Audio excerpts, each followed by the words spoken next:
राधा राधा राधा राधा राधा राधा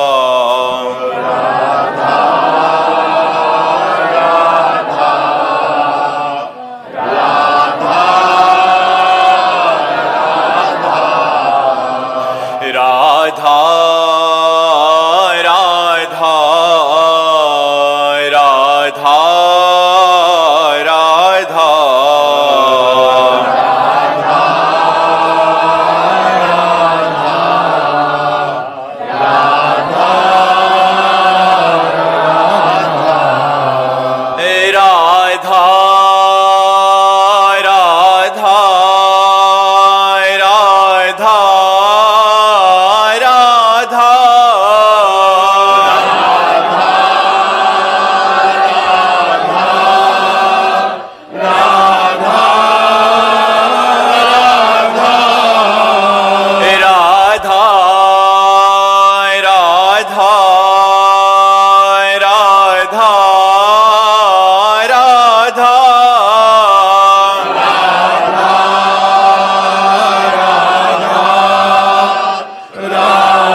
संत हरि भक्तन की, श्री वृंदावन धाम की, श्री सद्गुरुदेव भगवान की।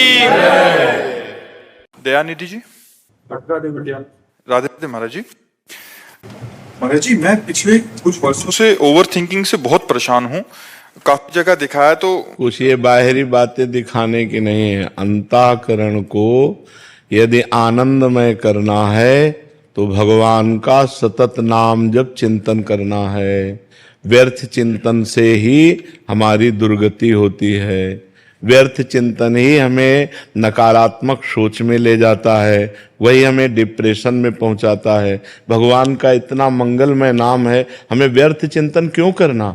जो कर्तव्य कर्म है उन कर्मों को करो, और मधुरमय भगवान राम कृष्ण हरि जो नाम प्रिय लगे राधा, वो बार बार नाम जप करो। गंदे आचरण छोड़ो, कोई व्यसन मत करो, अभी आनंद में जीवन हो जाएगा। अब मुर्गा मुर्गी खाएं, शराब पिएं, पराई माता बहनों से व्यभिचार करें, गंदा चिंतन करें तो दुर्गति नहीं होगी और क्या होगा? डॉक्टर इसे ठीक कर पाएंगे क्या? तब लगी कुशल न जीव कहूं, सपने हूं मन विश्राम, जब लग भजत न राम को शोक धाम तज काम। जब तक भगवान का भजन नहीं होगा तब तक शांति प्राप्त नहीं हो सकती। लाख उपाय कर लो, चाहे जितने अरबपति बन जाओ, जलोगे, कामनाएं तुम्हें जलाएंगी। जब तक संतोष नहीं होगा तब तक शांति नहीं, और बिना भजन के, भगवान के आश्रय के संतोष प्राप्त नहीं होता।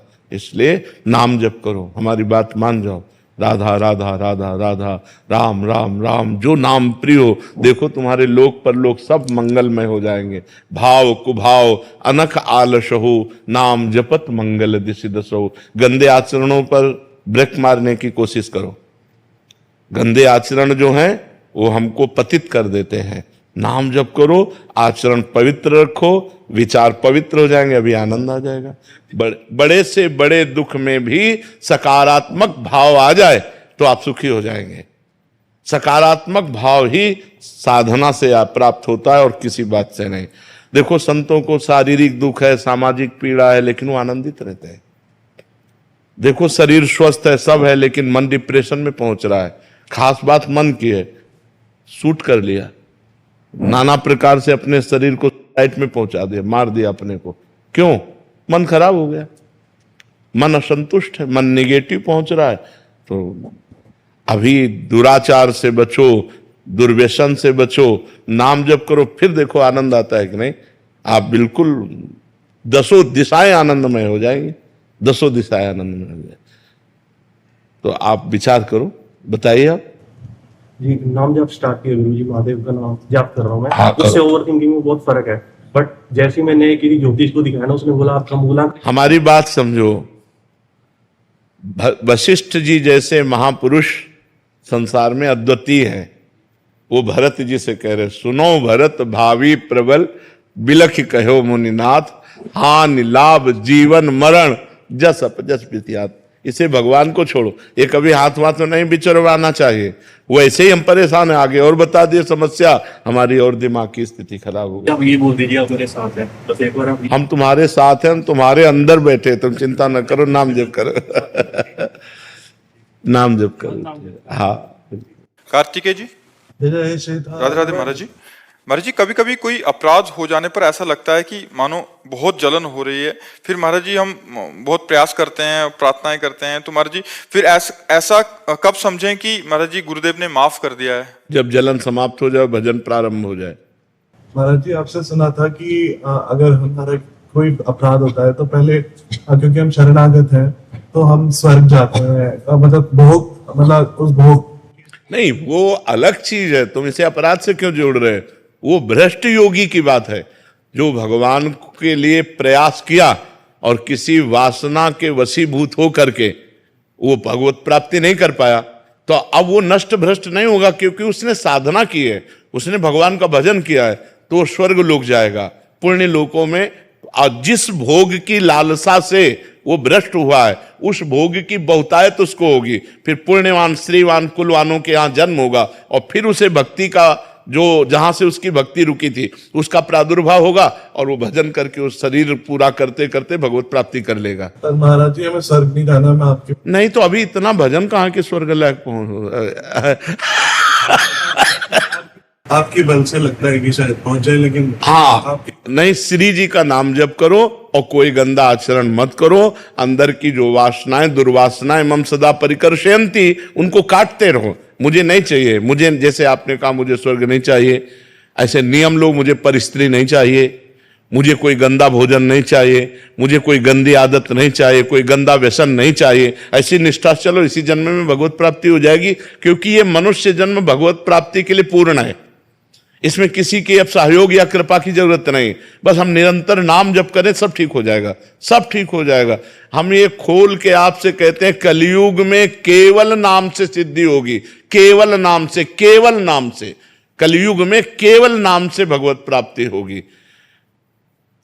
आस्तंभ पर्यंतम सर्वम मायामयम जगत, सत्यम सत्यम पुनः सत्यम, हरिर नामयु केवलम, कलौ नास्तेव नास्तेव नास्तेव गति अन्यथा, कोई अन्यथा गति नहीं, केवल भगवान नाम। कलयुग केवल नाम आधारा, सुमिर सुमिर नर उतरहि पार। खूब नाम जप करो। काजल जी अमृतसर से, राधे राधे महाराज जी। महाराज जी, आपने एक सत्संग में कहा था कि जैसे हम कोई चाहना करें वो हमें मिल जाए, ये ठीक नहीं है, परंतु गुरुदेव मैं जो भी बात प्रभु से मांगती हूँ बहुत जल्दी मिल जाती है। महाराज जी इससे, हाँ, इससे क्या है कि हमारी वासना पुष्ट होती रहेगी, उपासना क्षीण हो जाएगी। जो हम चाहें वो पूर्ण हो तो चाहे बढ़ेंगे, और हमारी उपासना है जा ही न चाहे कबहु कछु, तुम सन सहज सने बसहु निरंतर तासुर शो राउर निज गे। हमें चाह मिटानी है, चाह बढ़ानी नहीं है। इसलिए प्रभु से प्रार्थना करें, मैं जो चाहूं वो कभी पूर्ण ना हो। हे नाथ, आप जो चाहो वो पूर्ण हो, मेरी चाह आपकी चाह में बदल जाए। अगर मेरी चाह वस्तु व्यक्ति स्थान की है और वो पूर्ति हुई तो चाह पे चाह बढ़ती चली जाएगी और आप छूट जाएंगे। हे नाथ, मैं चाहूं स्वर्ग तो मुझे नरक भेज दो, मैं चाहूं सुख तो मुझे दुख दे दो। नाथ, आपकी चाह पूर्ण हो, मेरी चाह अपूर्ण हो। ये भक्ति का सूत्र है। महाराज जी तो बहुत कठिन लगता है, 100 में से 99 तो फिर भगवत प्राप्ति कोई आप ऐसे हलवा पूरी समझे हो क्या? भगवत प्राप्ति कोई खिलवाड़ थोड़ी है। अपनी कामनाओं की पूर्ति की चाह करता रहो, भगवत प्राप्ति हो जाए, ऐसा नहीं है। ऐसा तो कहीं नहीं लिखा गया। सकल कामना हीन जे राम भगति रसलीन, जो समस्त कामनाओं के त्यागी हैं वही भगवान की भक्ति में डूबे हुए हैं, और जो ब्रह्मभूत है वो भी कामना रहित है। ब्रह्मभूता प्रसन्नात्मा न शोचति न कांक्षति समा सर्वेषु भूतेषु मद भक्तिम लभते पराम। तो इसलिए कामना तो किसी तरह पूर्ण होना ठीक नहीं है। अगर पूर्ण भी हो रही है तो उस पर प्रसन्न मत हो, उस पर राजी मत हो। भगवान से प्रार्थना करो, नाथ आपकी दया से पूर्ण हो गई, अब कोई कामना न रह जाए, हमारी सारी कामनाएं नष्ट हो जाए, एक ही कामना रह जाए कि आप मिल जाओ तो सब मिल गया। जिनके मिलने के बाद कुछ मिलना बाकी नहीं रहता, जिनके जानने के बाद कुछ जानना बाकी नहीं रहता, वो एक श्री भगवान है। और यहाँ जो कुछ मिलेगा सब कामनाएं बढ़ा देंगे, कभी तृप्ति होने वाली नहीं है। दीपक जी, महाराज जी, हम मन कर्म वचन और शरीर से बहुत पाप किया हूं। हम मानते हैं कि दुनिया का सबसे बड़ा पापी मैं ही हूं महाराज जी, अब मेरा उद्धार कैसे होगा महाराज जी? हाँ, नाम संकीर्तनम यस्य सर्व पाप प्रणाशनम प्रणामो दुख शमनम तम नमामि हरिम परम।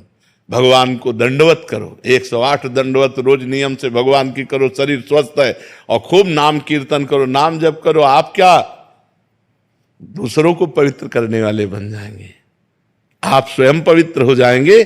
सतरति सतरति सलोकाम तारयति मम भक्ति युक्तो भुवनम पुनाद।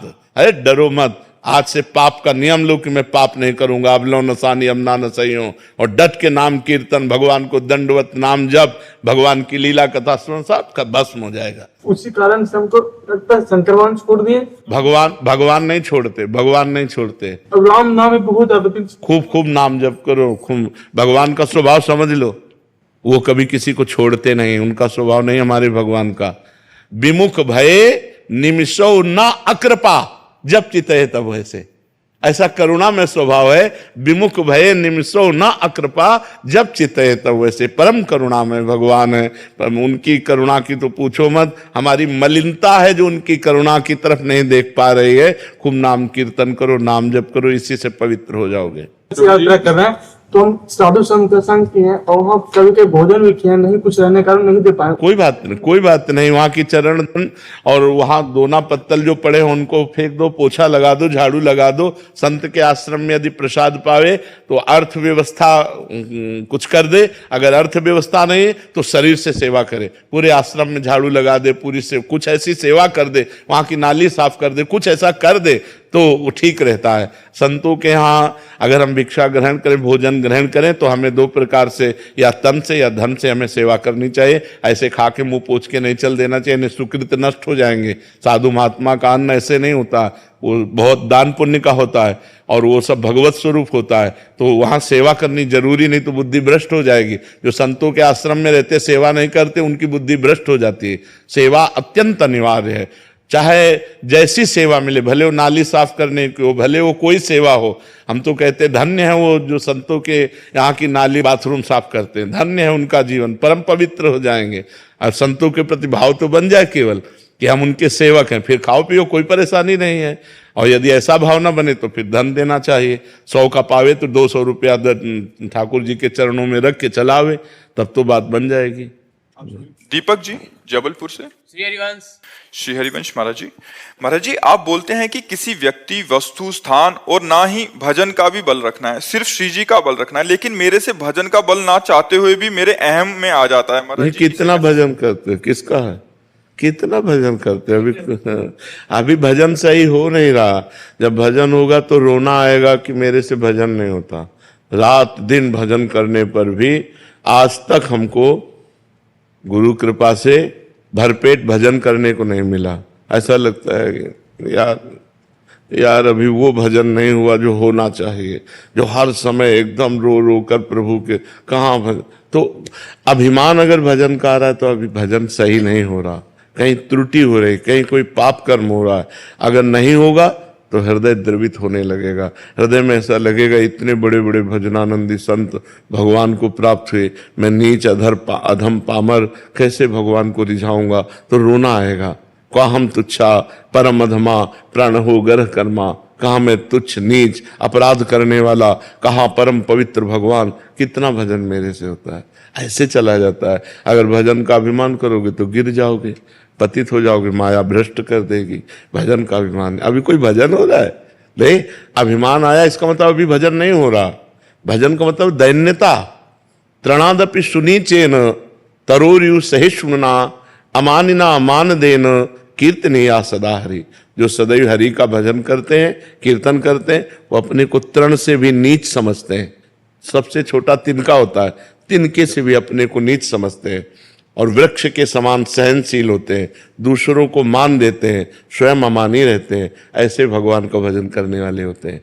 तो खूब भजन करो भी, पर भगवान की कृपा से भजन हो रहा है ऐसा सोचो, अभिमान न करो। ठीक है। दिव्यांशु जी। महाराज जी की जय। श्री हरिवंश महाराज जी। महाराज जी, मेरा प्रश्न है कि मनुष्य शरीर की जो इच्छाएं हैं वो कभी खत्म नहीं हो रही, तो महाराज जी क्या भगवत प्राप्ति के बाद भी कोई इच्छा जागृत हो सकती? नहीं, कोई इच्छा नहीं।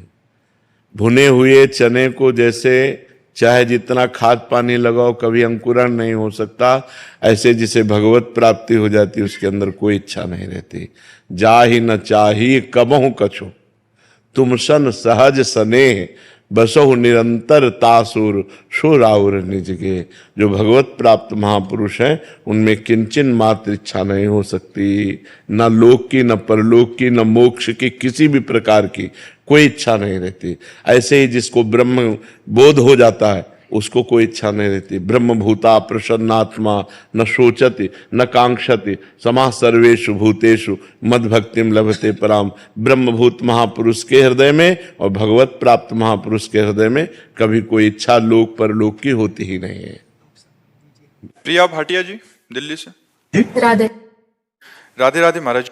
महाराज जी, आपने बताया कि शरणागत हो जाने मात्र से भगवत प्राप्ति हो जाएगी, तो अगर हमसे अधिक भजन नहीं हो पा रहा और मन से हम शरणागत हैं तो क्या उद्धार हो जाएगा?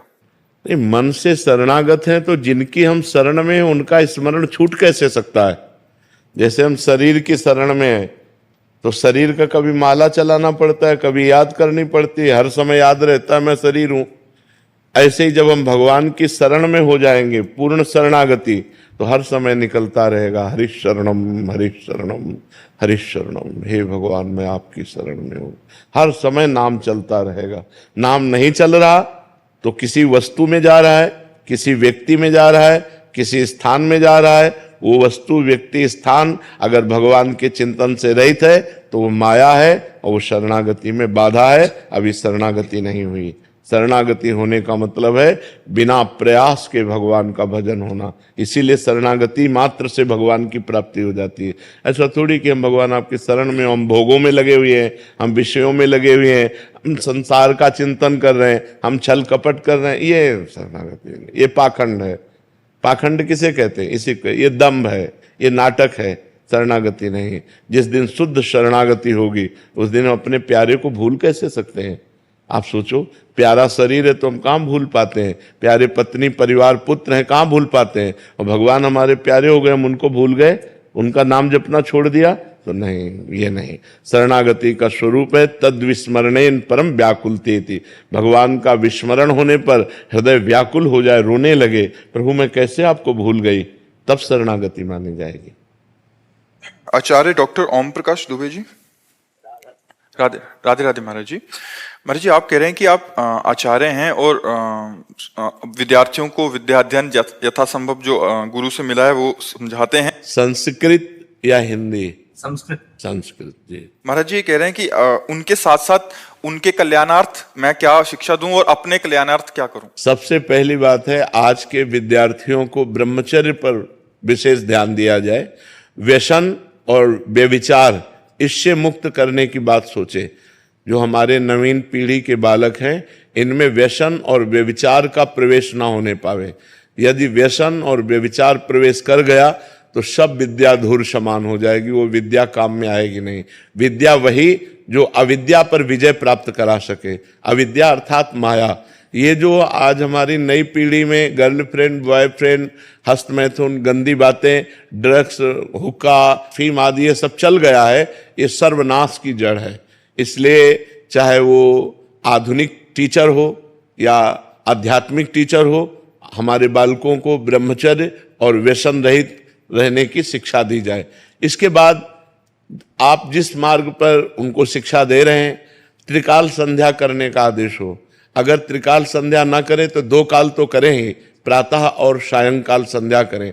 थोड़ा व्यायाम करें और शास्त्रों का स्वाध्याय करें, विनम्र रहें, गुरुजनों के चरणों के अधीनता स्वीकार करें, तब उनका जीवन मंगलमय होगा। और आप विद्यार्थियों को भगवत स्वरूप मानकर पवित्र आचरण के द्वारा उनको शिक्षा दीजिए और भगवान का नाम स्मरण करते हुए शास्त्रों के स्वाध्याय से जो हमें ज्ञान प्राप्त हो उसको समझें कि हम शरीर नहीं हैं, हम आत्मस्वरूप हैं, हम ब्रह्मस्वरूप हैं। ब्रह्मविद ब्रह्म ही भवति, जो ब्रह्म को जान जाता है वो ब्रह्ममय हो जाता है। तो इस शरीर धारण करने का परम लक्ष्य है मोक्ष प्राप्ति। यदि मोक्ष न प्राप्त हुआ, साधन धाम मोक्ष कर द्वारा, पाई न जे परलोक सम्हारा, सो परत्र दुख पावई, सिर धुनि धुनि पछताए, काले कर्म ईश्वर मिथ्या दोष लगाए। विद्या वही जो अविद्या का नाश करके परब्रह्म परमात्मा की प्राप्ति करा दे। तो विद्यार्थियों को ऐसे शिक्षा दीजिए और स्वयं ब्रह्म चिंतन में रहिए, भगवत चिंतन में रहिए।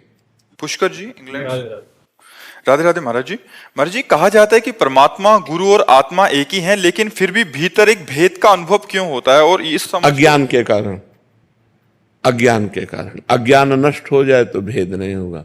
जैसे सब में पंचभूत एक ही हैं, लेकिन हम भेद मानते हैं ना, आप अलग हम अलग, स्त्री अलग पुरुष अलग, पशु अलग, और सब जीवों के जितने शरीर बने वो सब पंचभूतों से बने और सब में आत्म तत्व एक है। भेद केवल अज्ञान के कारण है। और ये भजन से अज्ञान का जब नाश हो जाता है तो सर्वम खलमिदम ब्रह्म ने नास्ति किंचन, सर्व जगह एक ही परमात्मा विराजमान है, उसके सिवा किंचन मात्र कुछ नहीं है। ये भजन से पता चलेगा। अब हम करें गंदे गंदे आचरण, अपवित्र आहार करें, अपवित्र चरित्र रखें, अपवित्र विचार रखें, तो हम ये परम पवित्र ब्रह्म विचार को कैसे धारण कर सकते हैं कि सब एक है? वो परमात्मा एक है, वही बहुत रूपों में, को हम बहुत श्यामा, वही एक परमात्मा अपने को बहुत रूपों में प्रकट किए हुए। ये हम तब जान सकते हैं जब हम साधना के द्वारा अपने हृदय को निर्मल करें, मन बुद्धि को निर्मल करें, तब हम ये अनुभव कर पाएंगे। रमेश शर्मा जी, नोएडा से। राधे राधे गुरु जी। राधे राधे महाराज जी। महाराज जी, कृपया मुझे अपनी चरण शरण स्वीकार करें। महाराज जी, शरणागति में मुख्य भाव भक्ति होना चाहिए, समर्पण? समर्पण, मुख्य भाव समर्पण है। तनुवांग मनोभिरमलई सोहम तविवाश्रिता, शरीर मन वाणी और स्वयं में निर्मल भाव से आपकी शरण में हो। ये समर्पण योग ही भक्ति को प्रकाशित कर देता है, समर्पण। अब भक्ति तो बहुत लोग कर रहे हैं, ध्यान दीजिए। ठाकुर जी की सेवा, आरती, पूजा पाठ, दान, पुण्य, जो भक्ति के बाहरी लक्षण वो कर रहे हैं, लेकिन अपने को भगवान का मानकर नहीं, भगवान से कुछ लेने की इच्छा, भगवान से, भगवान हमारा एक काम हो जाए, भगवान ये हो जाए, भगवान वो हो जाए। हम श्री भगवान के हैं, ऐसा भाव नहीं। हम श्री भगवान के हैं, ये सब कुछ श्री भगवान का है। नाथ सकल संपदा तुम्हारी, मैं सेवक समेत सुत नारी। पूर्ण समर्पण, तब भक्ति योग जागृत हो जाता है। नहीं तो फिर ये सब करते हुए भी देखे गए हैं कि उनमें स्थिति नहीं है। ठाकुर जी की सेवा कर रहे हैं, सब कर रहे हैं, लेकिन स्थिति नहीं। स्थिति है धन में, स्थिति है व्यसन में, स्थिति है मान प्रतिष्ठा में, ठाकुर जी में नहीं। ठाकुर जी में स्थिति होना ये भक्ति का लक्षण है। वो कब होता है? जब समर्पण होता है। समर्पण कब होता है? जब हम भगवान की नवधा भक्ति करते हैं। श्रवणम कीर्तनम स्मरणम विष्णुपाद सेवनम अर्चनम वंदनम दास्यम सख्य आत्म निवेदनम। आत्मनिवेदन का मतलब समर्पण। जब ये नवधा भक्ति होती तब प्रेम लक्षणा भक्ति का जागरण, और जहां प्रेम लक्षणा भक्ति का जागरण हुआ तो भगवान का साक्षात्कार हो जाता है। आशीष राजेंद्र, राधे राधे। नासिक से। राधे राधे महाराज जी। महाराज जी, तो सच्ची भक्ति क्या है? केवल नाम जप करना सच्ची भक्ति? हाँ, शुरू करो, शुरू करो, इसी से सब हो जाएगा। सारे सद्गुण इसी से आ जाएंगे। नाम जप है अंक और सारे साधन है शून्य। अंक के बिना शून्य रखो, कोई महत्व है? और एक अंक रख दिया, एक बना दिया, अब शून्य रखा तो 10, फिर शून्य रख दिया तो 10 गुना 100, फिर शून्य रख दिया तो और बढ़ गया। शून्य रखते चले जाओ तो उसका महत्व बन गया। एक हटा लो और 10 शून्य रख लो, क्या महत्व रखे? अगर नाम जप नहीं चल रहा और साधन चल रहे तो शून्य के समान है। और नाम जप अंक है, अंक है तो सब है, अंक नहीं है तो कुछ नहीं है। ये बात समझना पड़ेगा। साफ साधन है शून्य, जितने भी साधन है वो शून्य है, और भगवान का नाम है अंक। देखो, उल्टा नाम जपत जग जाना, वाल्मीकि भय ब्रह्म समाना। ब्रह्मर्षि हो गए, सारे सद्गुण आ गए और भगवान के लीला चरित्र की रचना कर दी, जो हमारे सनातन धर्म का मुख्य इतिहास है, वाल्मीकि रामायण। तो हमें विश्वास करना चाहिए कि नाम से सब कुछ प्राप्त हो जाता है। निरंतर यदि नाम चल रहा है तो सब ठीक हो जाएगा। राजीव सेठी जी लुधियाना से। राधे राधे महाराज जी। महाराज जी, मैं 2.5 वर्ष से YouTube के माध्यम से आपका अनुसरण कर रहा हूँ। गुरु जी, यद्यपि मैं दीक्षित नहीं हूँ, लेकिन आपके वचनों को अपनी दीक्षा ही मानता हूँ। 84 जी का पाठ करता हूँ, नित्य वाणी जी का पाठ करता हूँ। बिल्कुल सही माने में शिष्य वही है जो गुरु की आज्ञा का पालन करे। अगर दीक्षा लिए हुए है और आज्ञा का पालन नहीं करता तो शिष्य नहीं है। दीक्षा नहीं लिए है लेकिन आज्ञा का पालन करता है, वो शिष्य है, वो प्राण प्रिय शिष्य है जो आज्ञा का पालन करे। गुरु आज्ञा तज करे जे बान, यह अधर्म यह सबहान, कान नरस कन में रहे, गुरु गोविंद न भेद कराए, संतत सकल सुनो चितलाए, श्री हरिवंश प्रताप जस। जो गुरु सेवा का भाव रखता है और गुरु आज्ञा पर तत्पर है वही शिष्य है। वो चाहे कंठी बंधवाए हो चाहे ना बंधवाए हो, कंठी बंधवाए है और मनमानी आचरण करता है तो नरक जाएगा, नरक जाएगा, उसको कोई परम पद थोड़ी मिल जाएगा। तो यही शिष्यता है कि किसी संत महापुरुष के वचनों का हम अक्षरशः पालन करें श्रद्धा विश्वास के साथ, तो हम शिष्य ही है। महाराज जी, आप कह रहे हैं कि कभी कभी ऐसा होता है कि बाहर जाना पड़ता है, तो महाराज जी वहां घर में तो भोग लगा लेते हैं महाराज जी। जैसे अभी कनाडा जाना होता है कभी, हाँ, तो वहां तो बाहर क्या है, पवित्र भोजन जहां तक मिल सके पवित्रता का भाव रख करके भोजन, और अपने सामने जब आवे तो ध्यान पूर्वक भगवान को अर्पित करो। 2-4 बार भगवान का नाम स्मरण करके जय बोलो और इसके बाद पालो उसको, वो भगवान को अर्पित ही माना। कभी कभी ऐसी जगह होता है कि जहां मतलब हम तो पवित्रता के साथ पाना चाहते हैं, तो मांस मदिरा या ऐसा सेवन उसी रसोई में बना हो महाराज जी, कभी ये तो इसका तो हम निषेध करते हैं कि जिस रसोई में मांस बना हो उस रसोई में बना हुआ रोटी दाल भी मांस के समान ही अपवित्र माना जाता है। हम उसको मान्यता नहीं देते। वो भोजन तामसिक हुआ, हम तामसिक नहीं, घोर राक्षसी। हाँ, वो नहीं, वो आपको रोटी दाल खीर पूड़ी बना के दे रहा है, लेकिन वो पात्र, वो रसोई अपवित्र है जिसमें मांस रांधा गया, उस रसोई का भोजन नहीं पाना चाहिए। भले फल फूल खा करके उपवास करके जैसे बने तैसे काम चलाओ, लेकिन ऐसा भोजन नहीं पाना चाहिए। ऐसे भी होटल तो होते होंगे जिनमें मांस नहीं बनता है, बहुत सारे होते हैं ना। तो अपने ऐसे होटलों से संपर्क करे जो मांस नहीं बनाते हैं, उनसे रोटी दाल ले ले, भले अपवित्र मिले लेकिन राक्षसी तो नहीं होगा। राक्षसी तो वो तो राक्षसी भोजन हो गया, उसको तो नहीं पाना चाहिए। अंजन कपूर जी हिमाचल से। राधा बल्लभ श्री रमेश। राधे राधे महाराज जी। महाराज जी, मेरी ये जानने की जिज्ञासा है कि शरणागत का शरीर पूरा होने के पश्चात हमें गुरु कृपा से जो सहचरी देह मिलता है, महाराज जी निकुंज में हमसे पहले असंख्य सहचरियां श्री जी की प्यारी जी की सेवा में उपस्थित हैं। महाराज जी, ऐसे में इतनी सारी स्त्रियों का महाराज जी कैसे व्यवस्था होती है? केवल प्रिया प्रीतम और आप होंगे, ये खेल है वहां का, कि सीधे केवल प्रिया प्रीतम और आप, बीच में कोई नहीं। असंख्य सहचरियां भी हैं तो आपका ऐसे प्रिया प्रीतम से प्यार है कि जैसे आप और प्रिया प्रीतम, बस दूसरा कोई नजर नहीं आएगा।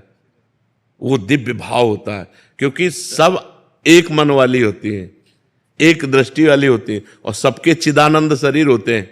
तो पार्थिव शरीर में भेद है कि जैसे हम यहाँ बैठे हैं तो बहुत पीछे वाला नहीं देख सकता, वहां ऐसा नहीं है। बहुत पीछे वाला सीधे देख रहा है प्रिया प्रीतम को। और आपको पान की बीड़ी प्रसादी मिली तो सबको मिल गई, क्योंकि सबका मन एक है, सबका प्राण एक है, बिल्कुल भेद नहीं, तो एक अभेद दृष्टि। अब वो वहां के भाव का वाणी से कैसे वर्णन कर। हाँ, ऐसा थोड़ी होगा कि हमारा सालों में नंबर आया नहीं, वह 8 पैर हम प्रिया प्रीतम के संग रहते हैं, 8 पैर संग रहते हैं, ऐसा भेद नहीं हुआ।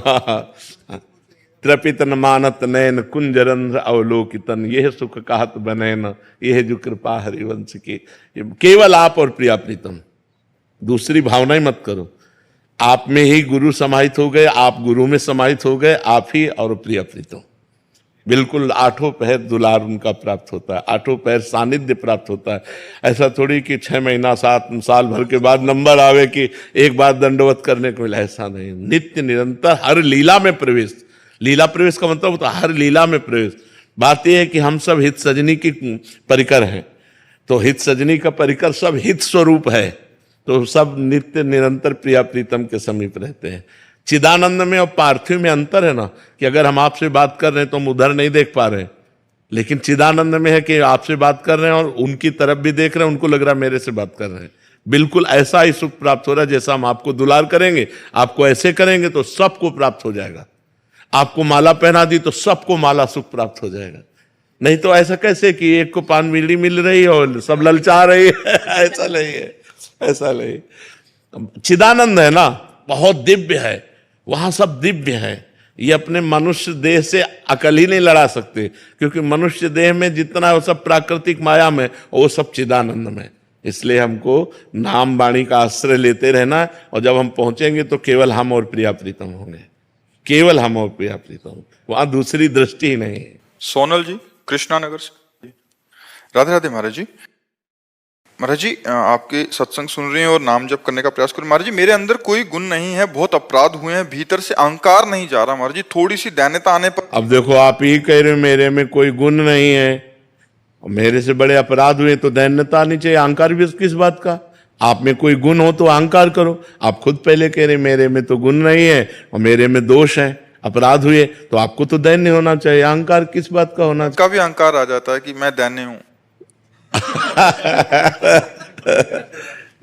नाम जप करो, खूब नाम जप करो, इसी से अंतःकरण पवित्र होगा तो निराभिमानी हो जाएगा। नाम जप बहुत बड़ी चीज है, खूब नाम जप करो। राधे राधे महाराज जी। महाराज जी मैं 2022 में अपनी बुरी आचरणों की वजह से अपने दिमागी स्तर का कंट्रोल ही खो बैठी थी। फिर महाराज जी अभी कह रहे हैं कि इन्होंने अभी डॉक्टर को दिखाया, उन्होंने बोला है कि नाम जप और ध्यान केंद्रित करो जिससे माइंड वो हो आगे। कैसा बढ़िया डॉक्टर, हम तो दंडवत करते हैं डॉक्टर को जिसने नाम जप बताया। कह रहे पर अभी आज्ञा चक्र पे ध्यान कैसे करें, मतलब आपको इसी चक्कर में मत फंसो। राधा या राम या कृष्ण, जो नाम प्रिय हो उसी का ध्यान करो, इसी से सब हो जाएगा। चक्कर वक्कर में मत फंसो, अभी चक्कर से निकलना है। बिल्कुल सब चक्र खुल जाएंगे जिस समय हम नाम का ध्यान करते हैं ना। ये सब चिदानंदमय है। हमारी बात मान लो, दिमाग में लिखो राधा, बस उसी में मन एकाग्र कर दो, राधा राधा राधा। देखो आपको कैसा आनंद मिलता है, कैसे मन एकाग्र होता है, कैसे सुख मिलता है। जो हम कहें उसको मान करके और चल के फिर देखो आपको आनंद मिलता है कि नहीं। पूरी बोधी चली गई थी, तो डॉक्टर के कहने के अनुसार ना ये कुछ नहीं होता, माया का पर्दा पड़ता है। रजोगुण तमोगुण सतोगुण है, तो तमोगुण का जो लक्षण है वो मूढ़ता है, प्रमाद है, आलस्य है, वो अंधकार है, तो उसमें लगता है जैसे बुद्धि खो गई। सतोगुण प्रकाश में है, रजोगुण थोड़ा सा ढका हुआ है। जैसे सतोगुणी पुरुष के अंदर जो कामना होती है, जो अन्य वासनाएं होती, वो ऐसी होती जैसे दर्पण में मैल, ऐसे करो साफ एकदम। रजोगुण के अंदर जो कामनाएं होती हैं वो ऐसी होती हैं जैसे धुआं, काफी फूंको आग में तो धुआं खत्म, आग प्रज्वलित हो गई। और तमोगुण में होते जैसे गर्भस्थ शिशु जेर में ढका हुआ, ऐसे उसका ज्ञान होता है। तो हमारी जो बुद्धि है वो तमोगुण में जब चली जाती है तो मूढ़ता छा जाती है, बोले बुद्धि लीन हो, बुद्धि काम नहीं कर रही है। और जब हम भजन करते हैं सतोगुण आता है तो बुद्धि प्रवीण हो जाती है। कोई ऐसी दवा नहीं है कि तुम्हारी बुद्धि बढ़ा दे, नहीं है तो सबके सब बुद्धिमाने हो जाते ना भजन के द्वारा। बहुत अच्छा डॉक्टर है, प्रणाम करने योग्य डॉक्टर है, जिसने आपको भगवान के नाम जपने की प्रेरणा की। धन्य है कि एक आधुनिक डॉक्टर होते हुए भी वो एक आध्यात्मिक औषधि आपको दे रहा है। जासु नाम भव भेषज हरन घोर त्रयशूल, जो तीनों तापों का नाश करने वाला भगवान का नाम है, वो आपको जपना चाहिए, इसी से आनंद की प्राप्ति होगी। रेणु गौर जी। राधे राधे राधे महाराज जी। महाराज जी मैं आपसे पूछना चाहती हूँ कि कभी किसी की निंदा नहीं करनी चाहिए और ना ही सुननी चाहिए, लेकिन कोई हमें अपना समझकर वो दुख हमारे साथ शेयर करना चाहे तो ये सुनना उचित है महाराज? हाँ, उसमें कोई अपनी बात, जैसे हम अपनी बात आपसे बता रहे हैं, ये बात अलग हो गई, लेकिन हम उनकी बात आपसे बता रहे हैं, कोई बहुत गलत आदमी हो, ऐसा है वो ऐसा है, ये निंदा होगी। पर निंदा के सुने ते आवत नहीं कछु हाथ, मूरख पर्वत पाप को ले चल अपने साथ। पर दोष दर्शन, पर दोष कथन, परदोष चिंतन ये अंतःकरण को बहुत जल्दी मलिन कर देता है। इसलिए हम अपनी बात आपसे बता रहे हैं, आप मित्रवत सुन रहे हैं, वो बात अलग है, लेकिन हम दूसरे की बात आपसे कह रहे हैं, वो निंदा हो गई, वो चुगली हो गई, वो नहीं सुनना चाहिए। आराधना शर्मा जी। महाराज जी राधे राधे। महाराज जी, जिन्होंने हमारे साथ कुछ बुरा किया हो, कोई कर ही नहीं सकता, हमारा कर्म ही हमें बुरे परिस्थिति में डालता है। को न काहू के सुख दुख कर दाता, निज कृत कर्म भोग सुन भ्राता। जब हमारा कर्म दंड देगा तो वो किसी व्यक्ति के दिमाग में बैठेगा, कोई घटना बनेगा, कोई परिस्थिति बनेगा, तभी तो हमें दुख देगा। तो कोई व्यक्ति हमें दुख नहीं देता, हमारा कर्म उसकी बुद्धि में बैठकर हमको दंड दिलाता है। इसलिए हम किसी को बुरा ना कहें। बुरा जो देखन मैं चला, बुरा न मिलिया कोय, जो दिल खोजूं आपनो, तो हमसे बुरा न करो।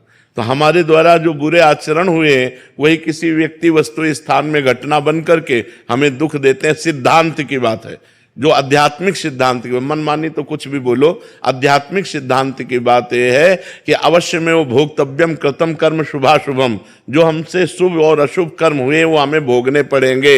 यदि हमारे को दुख नहीं भोगना लिखा है तो तुम लाख उपाय कर लो, हमें दुख नहीं पहुंचेगा, और हमें सुख नहीं लिखा है तो हम लाख उपाय कर ले, हमें सुख नहीं मिलेगा, क्योंकि हमारे कर्म हमको दुख और सुख का भुगतान करवाते हैं। और जो विवेकवान भजन के द्वारा उन शुभ अशुभ को विध्वंस कर दे, वो आगे चलकर महासुख को प्राप्त होता है। इसीलिए अध्यात्म से जुड़ो, नाम जप करो, शराब मत पियो, पराई बहन बेटी या पराई पुरुष की तरफ गंदी दृष्टि मत रखो, मांस मत खाओ, आनंदमय जीवन हो जाएगा।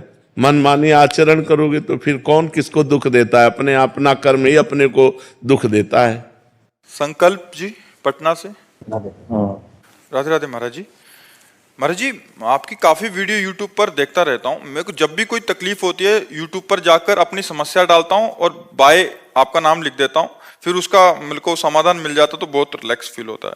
महाराज जी, मेरा एक प्रश्न है। महाराज जी, हम मेडिकल फील्ड में जुड़े हुए हैं, अचानक किसी के अंतिम संस्कार में जाना पड़ता है, फिर तुरंत उसी कपड़ों में हम क्या विवाह आदि में और निमंत्रण आदि में, क्योंकि घर वैसे नहीं, जब हम किसी के दाह संस्कार में जाएं तो हमें वस्त्र सहित स्नान करना चाहिए, हमें अपने शरीर को पवित्र करना चाहिए, अपने वस्त्रों को धोना चाहिए, नवीन वस्त्र धारण करके फिर किसी के शुभ संस्कार में जाएं। वो जब हम दाह संस्कार करते हैं तो जिस नदी या जिस सरोवर या जिस क्षेत्र में करते हैं वहीं से स्नान करके घर आया जाता है।